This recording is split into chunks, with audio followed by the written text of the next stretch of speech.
Social মিডিয়ায় দেখলাম একজন মুক্তিযোদ্ধাকে স্যান্ডেলে জুতা পরাইয়া ঘুরাইছে, দেখে খুব কষ্ট লেগেছিল। পরবর্তীতে চিন্তা করলাম যে এই মুক্তিযোদ্ধার গলায় জুতার মালা পরে ঘোরালো, ব্যাপারটা কি, অপরাধটা কি? পরবর্তীতে দেখলাম তার আমলনামা।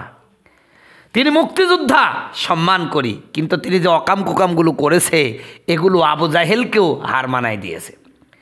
2019 সালের ঘটনা। কুমিল্লা 14 গ্রামে জামাতের রুকন ও একটি ওয়ার্ডের সভাপতি ছিলেন আব্দুল হালিম মজুমদার।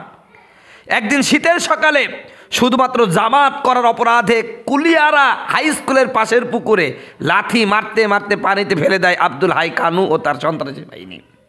শুধু তাই নয়, পুকুরে গলা সমান পানিতে 1 ঘন্টারও বেশি সময় দাঁড় করে রাখে বৃদ্ধ আব্দুল হালিম মজুমদারকে। দিন অনেক গড়িয়েছে, আব্দুল হালিম মজুমদার ভাই আজ মৃত।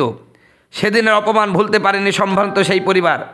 আব্দুল হালিমের সন্তানেরা ও ভাইয়েরা 14 গ্রামে থাকতে পারেনি খুনি কানুর অত্যাচারে। সেই আব্দুল হালিম ভাইয়ের অপমানের প্রতিশোধ নিয়েছে তার ভাই আবুল হাশেম। সন্ত্রাসী ও খুনি কাইন্নাকে জুতার মালা পরিয়ে বড় ভাই লাঠি মারার প্রতিশোধ নিয়েছেন তিনি। আজ 14 গ্রাম উপজেলা জামাতের সেক্রেটারি বেলাল ভাইয়ের স্বাক্ষরিত এক বিবৃতিতে আবুল হাশেম ভাইকে বহিষ্কার করা হলো। যদিও এই বহিষ্কার ভিত্তিহীন, দলে যার কোনো পদ নেই সে কীভাবে বহিষ্কার হয়? সেদিনের লাঠিগুলো যদি আব্দুল হালিম মজুমদার ভাইয়ের গায়ে না পড়ে মাহফুজ ভাই, বেলাল ভাই অথবা ডাক্তার তাহেরের গায়ে পড়তো, তবে নিশ্চয় এই বিবৃতি দিতে হতো না।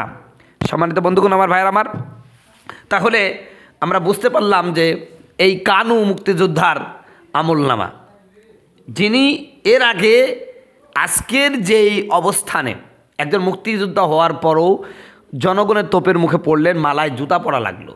কারণটা কি? কারণ তিনি মুক্তিযোদ্ধা হিসেবে যে সম্মানিত, সেই সম্মানের স্থানে তিনি থাকেন নাই। আমার ভাইরা, গত কয়েকদিন আগে কুষ্টিয়ায় গেলাম, এক বয়োবৃদ্ধ মুক্তিযোদ্ধা, তিনি যে অশ্লীল ভাষায় গালিগালাজ করলেন এই বর্তমান ছাত্রদেরকে, বর্তমান প্রশাসনকে, আমার অনেক কিছু বলতে মনে চাইল, কিন্তু আমি চিন্তা করলাম একজন বয়োবৃদ্ধ এবং মুক্তিযোদ্ধা মানুষ, তাই আমি আর কিছু বললাম না। বললাম যে আপনি দোয়া করেন, তাই বলে চলে আসলাম। আসলে কিছু কিছু মানুষের আচরণ